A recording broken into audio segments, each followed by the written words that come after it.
"Hey driver, what are you doing here at a luxury party?" Someone laughed, tossing a mocking glance. They didn't know the man in the worn blazer was the CEO's father.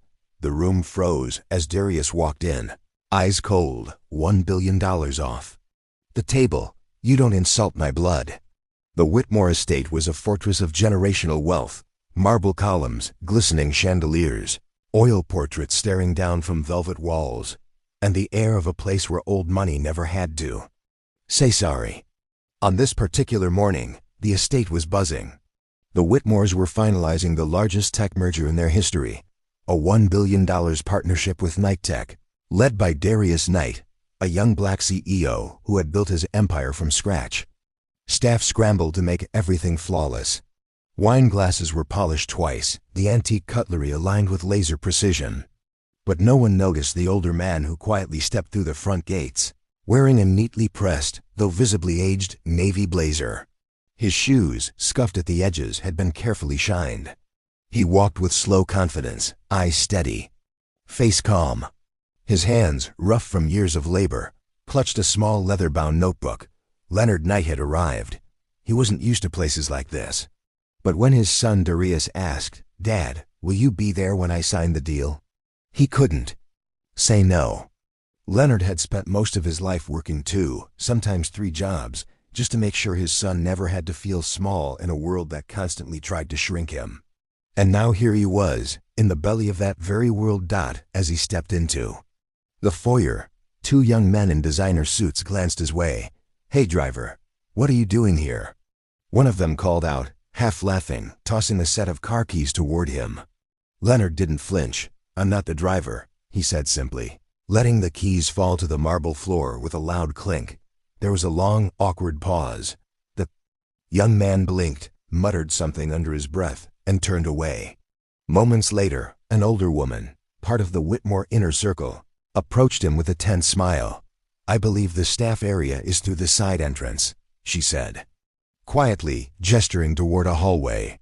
"This wing is reserved for the board members and guests." Leonard's jaw tensed. He gave a small nod and stepped back, not wanting to cause a scene. But inside, something sank. He sat on a small bench by the window, out of the way, as men in tailored suits and women in pearl swept past him like he was invisible. No one asked his name. No one offered him a drink.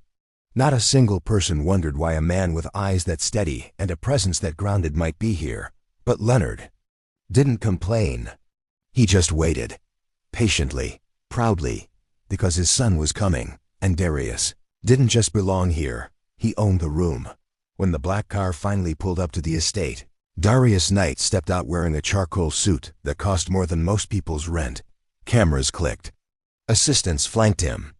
The Whitmores greeted him with wide grins and flattery, but Darius didn't look at them. His eyes scanned the room and locked onto the man sitting quietly by the window. "Dad," he said, smiling. In that moment, the room paused. A few heads turned, a few eyes widened. One of the Whitmore sons muttered under his breath, realization creeping in. And suddenly, the man they had dismissed as the driver became the most important person in the room. The Whitmore estate was the kind of place where money didn't whisper, it roared. Acres of pristine lawn, Greek columns rising from the earth like monuments to wealth, and a marble driveway that curved like a question mark into privilege. Leonard Knight stepped out of the Blacktown car slowly, stretching his back, his polished but aging shoes meeting the stone with a soft scuff. He adjusted the cuffs of his blazer, worn but clean, and took a moment to take in the mansion. He wasn't intimidated. He'd seen fancier places during his years as a military engineer overseas. But still, there was something heavy in the air here. He'd come early, like Darius asked him to. His son, the founder and CEO of Knight Tech, was finalizing a billion-dollar merger with the Whitmore family, one of the oldest and most powerful business dynasties in the country. Darius wanted his father there, not as decoration, not as a photo op, but because Leonard had always stood by him. And now, Darius wanted him to see the mountaintop. Leonard approached the front steps, nodding politely to a pair of sharply dressed young men standing near the door. One of them, tall, blonde, and sunburned in that way that only generational wealth could afford, squinted at him. "Hey driver, "What are you doing here?" he said casually, a smirk tugging at the edge of his mouth. "Deliveries go to the service entrance." Leonard blinked, confused for a moment. "I'm not the driver." "Oh?" The other man chimed in, still grinning. "You lost, sir? Guests usually don't park that far down the hill." Leonard opened his mouth, then closed it again. No need to cause a scene. He'd seen enough of these assumptions in his life. Skin color first, dignity second. He gave a small, polite nod and said, "I'm here for the meeting." "I'll wait inside." The young men didn't apologize. They didn't offer their names. One of them laughed softly and muttered, "Damn, must be a hell of a butler if he talks like that." Leonard walked past them without another word. Inside the estate, he was greeted by a young assistant in a gray suit who looked startled to see him. Can I help you, sir? I'm Leonard Knight, Darius Knight's father." The assistant's face shifted quickly. "Oh, of course, Mr. Knight. Sorry, I wasn't expecting you so early. Right this way." He was led into a large reception hall with gilded chandeliers and paintings of pale-faced ancestors staring down from the walls. He took a seat near the window, the sunlight catching the threadbare sleeve of his blazer. He folded his hands, waiting. 10 minutes passed. 15. Then he heard it again from deeper in the house. Another voice, laughing. "Is that the new gardener out front? He's early. Might want to tell him not to use the guest entrance." Leonard stiffened slightly. He wondered if it was worth mentioning. But no, Darius would be here soon. This was his day. No need to shadow it. Meanwhile, in the hallway, a pair of Whitmore family members walked past the room, glancing inside. Is he staff? No idea. Maybe security? No badge. Maybe Darius brought him for support? They chuckled and kept walking. Leonard exhaled and looked around. The walls were lined with everything he never had: portraits, trophies, diplomas from Ivy Leagues. Yet none of them impressed him as much as the 1 degree hanging in his own modest home. Darius's diploma from MIT. Earned with grit, nights without sleep, and weekends he could never afford to waste. Suddenly, the butler, a tall, older black man with a deep voice and kind eyes, entered quietly and nodded at Leonard. "Sir, would you like some water?" "Yes. Thank you." The butler returned with a glass, hesitated, then leaned in and said softly, "Just so you know, I overheard some of them earlier. They didn't know who you were." Leonard gave him a half smile. "I figured. They should know better." "They should," Leonard agreed, "but they don't." The butler straightened. "They will." Moments later, the grand double doors opened, and in walked Darius Knight. Sharp charcoal suit, confidence in every step, phone tucked away, smile precise and powerful. He saw his father first, walked to him, gripped his hand tight. "You okay, Pop?" he asked quietly. Leonard hesitated. "Yes, everything's fine." Darius looked around, eyes sharp, scanning the room like a man searching for ghosts.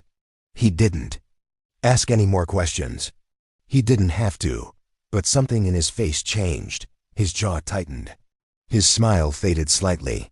He saw the worn blazer, the seat in the corner, the smirks he passed in the hallway, and suddenly, the billion-dollar deal didn't shine quite so brightly anymore. Darius arrived at the Whitmore estate with quiet, precision-pressed navy suit, gold cufflinks, and a measured stride. The sun glinted off the manicured hedges as he stepped into the foyer, but he barely noticed. His eyes scanned the room quickly, searching for one person, his father. Leonard Knight stood near the side wall, away from the lavish cluster of guests and staff. He looked composed as always, hands clasped in front of him, wearing the same blazer he'd worn to Darius's college graduation. It was old but cared for, just like Leonard himself. His face gave nothing away, but his son knew better. Something was wrong. Before Darius could speak, a gray-haired butler gently approached. He looked around cautiously, then leaned in just enough to be heard. "Sir, I thought you should know. When your father arrived, one of the Whitmores' nephews mistook him for the staff. Asked him to take someone's coat and fetch a drink." Darius didn't blink, but his jaw clenched so slightly the movement was barely visible. "What did my father say?" "Nothing. He just smiled and moved aside. Didn't want to make a scene." Darius gave the butler a respectful nod. "Thank you for telling me." He made his way to his father, forcing a calm he no longer felt. "Pop," he said quietly, embracing him. "Everything good?" Leonard nodded. "Everything's just fine, son. This place is something else, isn't it?" Darius gave a small, dry laugh. "It's something, all right." He stepped beside his father and looked out over the room filled with polished shoes, white smiles, and champagne flutes. "Did someone say anything to you? Anything disrespectful?" Leonard hesitated for just a second. "They thought I was a driver," he admitted. "Not the first time it's happened. Won't be the last." Darius's voice dropped, steady, but tight. "You shouldn't have to deal with that. Not here. Not today." Leonard gave him a look filled with quiet wisdom. "It's just ignorance, Darius. You see." Leonard gave him a look filled with quiet wisdom. "It's just ignorance, Darius. You can't fix every blind eye. Don't let it shake you." But it did shake him, because this wasn't the street. This wasn't the past. This was his table. Now and they still couldn't recognize the value of the man who had given him everything. Asterisk. As the Whitmores began calling people into the conference room for the formal merger discussions, Darius looked over the marble floors, the paintings of pale men on horses, and the towering columns built on old money. Asterisk. They thought they were welcoming Darius into their world. Asterisk. But what they didn't know, what they refused to know, was that Darius Knight didn't come from nothing. He came from Leonard. And Leonard was worth more than every dollar in this house. Asterisk. The silence after the contract tour was deafening. Asterisk. The shredded pieces of the billion-dollar deal floated to the marble floor like ash after a fire. No one moved. No one breathed. Even the string quartet in the corner stopped playing mid-note. Their bows frozen above the strings. Asterisk. Darius Knight didn't flinch. He stood tall, hand resting gently on his father's back, as if shielding him from the weight of a room suddenly aware of its own arrogance. Asterisk. Charles Whitmore Sr. took a shaky step forward, trying to salvage what dignity he could. "Darius, please. It's business. You can't let emotions dictate." Asterisk. "Respect isn't emotional," Darius interrupted, voice low but firm. "It's fundamental." Asterisk. A junior executive from the Whitmore side, clearly the one who had made the initial driver remark, attempted a half-hearted chuckle. "Sir, we honestly didn't know he was your father. If we had, we'd never." Asterisk. "And that's the problem," Darius cut in sharply. "You should treat everyone with dignity, not just those with power." Asterisk. He looked around the room, now deliberately making eye contact with every person who had laughed, scoffed, or watched in silence. Their faces shifted from smug to sheepish, from bold to pale. Asterisk. "My father worked 40 years with his hands. Raised me alone after my mother passed. Put every dime he earned into my education. He may not wear Armani or flash a Rolex, but without him, I wouldn't be standing here, and none of you would be standing next to me, hoping for a piece of what we built." Asterisk. Leonard shifted beside his son, touched but also uncomfortable with the attention. "Son," he murmured quietly, "you don't have to do this." Asterisk. Darius shook his head. "Pop, I do. Not just for you, but for every man or woman who's ever walked into a room like this and been made to feel small just because they didn't fit the mold." A slow clap echoed from the far end of the hall. Heads turned to find Maya Lin, a board member from Knight Tech and one of the few women of color in the tech elite, rising from her chair with quiet pride. "Bravo," she said clearly. "It's about time someone set a new standard." Asterisk. Other Knight Tech executives began to stand behind Darius. No one from the Whitmore side moved. Asterisk. Darius straightened his jacket and turned to leave. "The deal is dead," he said flatly. "And if Knight Tech ever partners again, it'll be with people who respect the ones who paved our way, not just the ones who profit from it." Asterisk. He and Leonard walked out, side by side, into the warm light of the courtyard. No security escort, no apologies needed. Just a father and son, dignified, united, and done with pretending. Asterisk. Inside, the Whitmores stood stunned, watching the future walk away. Asterisk. And with it, their billion-dollar empire began to crack. Asterisk. The ripped contract was still fluttering like dead paper on the marble floor as Darius and his father exited the Whitmore estate. Neither of them spoke at first. But as soon as the heavy oak doors closed behind them, Leonard finally turned. Asterisk, son, he said, his voice low. You didn't have to throw away the deal, not for me. Asterisk. Darius smiled tight, calm, but fierce. I didn't throw away anything, I took back our respect. Asterisk. Inside, the Whitmores were reeling. Charles Whitmore Sr. barked into his phone, ordering damage control. His PR head was already scrambling for statements.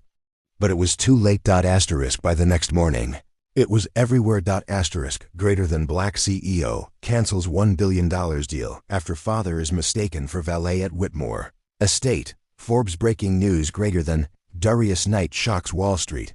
Family first, fortune second. Asterisk. The Financial Herald. Asterisk. He was the driver. Turns out, he built the man who built the empire. Ebony Times. The internet exploded with support. Influencers, CEOs, veterans, and civil rights advocates reposted the story with outrage and admiration. One clip, shot secretly at the party, showed Darius saying, asterisk. Greater than, if your respect ends where my father's skin begins, then so does our business. It went viral overnight. Whitmore Global stock dipped 12% in 24 hours. Asterisk. Meanwhile, Knight Tech surged, not just in valuation, but in value. Clients sent messages of solidarity. Two international partners who had previously stalled negotiations suddenly re-engaged, saying they admired Darius's integrity. Asterisk. But for Darius, the real win came quietly on a porch. 2 days later, asterisk. He and his father sat outside Leonard's modest house, sipping sweet tea as the sun dipped low. Asterisk. You always told me, Darius said, that how people treat the janitor says more than how they treat the CEO. Asterisk. Leonard chuckled. Yeah, but I never thought I'd be the janitor at your own deal. They laughed, but beneath that laughter was a shared truth. Dignity wasn't about wealth. It wasn't in contracts or stock prices. It was in knowing who you were and never letting anyone strip that away. Asterisk. Later that week, a representative from Whitmore's board reached out discreetly. Asterisk. We'd like to offer a public apology, they said, and reinstate the deal. We're ready to renegotiate with respect. Darius leaned back in his chair, phone to his ear. You don't get to buy that back, he said. Not now, not ever. Asterisk. The days that followed were different. The world had watched, judged, and then acted.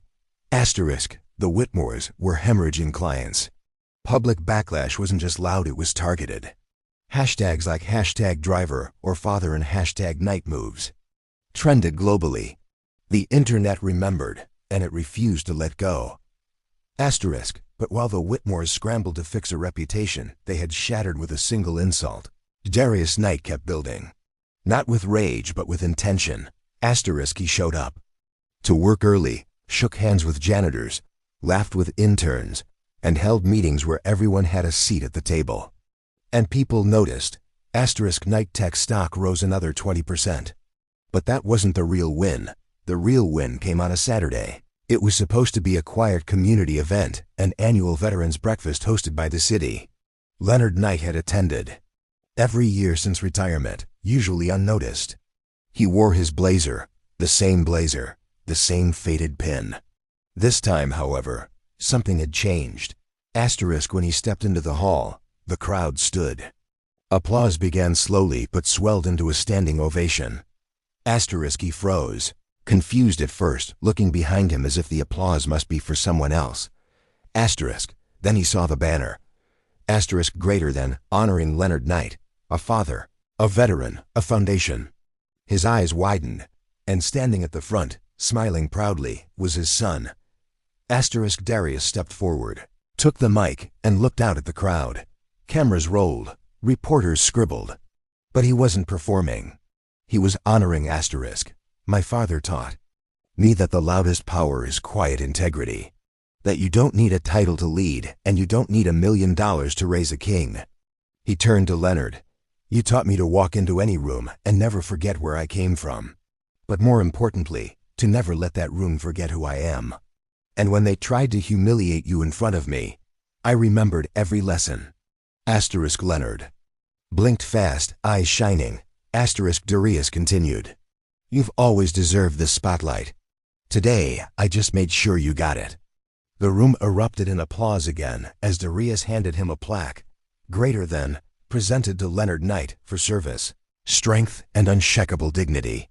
The moment spread across the media like wildfire. Videos of Leonard receiving the plaque were picked up by every major outlet. Even celebrities began sharing stories of their own fathers. Black men, working men who were often invisible in the eyes of the elite. A week later, a well-known talk show host invited both Darius and Leonard for an interview. Leonard was hesitant at first. He wasn't used to cameras. But Darius convinced him. When the interview aired, it hit millions of viewers differently. The host asked Leonard, "How did it feel, being mistaken for the help at a party your son was supposed to headline?" Leonard smiled humbly. "Honestly, I wasn't hurt. I've seen worse. But when my son stood up, not just for me, but for what's right, I felt like every quiet sacrifice I made over 30 years mattered." The crowd went quiet, and then rose to their feet again. Sponsors began reaching out not to Darius, but to Leonard. A foundation was launched in his name to support working-class veterans transitioning into tech careers. Darius funded it personally. And Night Tech? It didn't just grow, it transformed. It began hiring not only top engineers but also veterans, janitors retraining in tech, former service workers looking for second chances. Darius renamed one of their largest initiatives the Leonard Project. Meanwhile, Whitmore Global was forced to issue a public apology, but no one really cared anymore. The world had already moved on. The damage was done. They'd tried to humiliate a man they didn't know, in a room they thought they owned, but they didn't own Darius, and they could never put a price on Leonard. It was a crisp fall morning when Leonard Knight walked alone into a familiar building, City High School, where Darius had once walked the halls with second-hand textbooks and oversized ambition. The school hadn't changed much. Same cracked steps, same flaking paint on the front gate. But the principal had called and invited Leonard personally. "I heard what your son did," she had said on the phone, her voice thick with gratitude. "We want to honor the man behind the man." Leonard chuckled as he walked in, waving off the idea of honors. But when he stepped into the gym, he stopped cold. The bleachers were packed. Students, teachers, press. A large banner hung from the rafters. "Welcome home, Mr. Knight. A legacy worth more than billions." Leonard blinked and stepped forward, slowly, still unsure. The principal met him halfway with a warm smile. "We've renamed the school's tech wing," she said, gesturing to the far wall, where new signage was being unveiled. "From today, it's called the Leonard Knight Innovation Lab." Leonard's knees nearly gave out. The students applauded as Darius stepped from behind the curtain, grinning wide. He held up a small remote and clicked it, activating a projection that showed the lab's brand new equipment, coding stations, robotics kits, and screens. "This is for every kid who comes from nothing and dares to dream," Darius said. "For every janitor's son. For every so-called driver they overlook." The room was silent, hanging on every word. Then he turned to his father. "For decades, you were told to stand in the shadows. But Pop, you are the reason I shine. This isn't just a name on a wall. It's a permanent reminder. Dignity starts at home." Leonard tried to speak, but his voice cracked. So instead, he simply walked over to his son and hugged him deep, long, and proud. No fanfare, no sound. Just two men, father and son, in the center of a gymnasium where so many stories had started. And now, one had come full circle. A student raised her hand timidly. "Mr. Knight," she asked Leonard softly, "what would you tell someone who's being underestimated because of where they come from?" Leonard looked down for a moment. Then he raised his eyes with quiet fire. "Let him underestimate you," he said. "Just don't you ever underestimate yourself." Thunderous applause followed, but Darius didn't clap. He just stood still, looking at his father like a monument. That night, across newsrooms and social media, people didn't talk about the deal that fell through. They talked about the father who stood tall, the CEO who remembered his roots. The moment when the world finally saw that respect is worth more than $1 billion.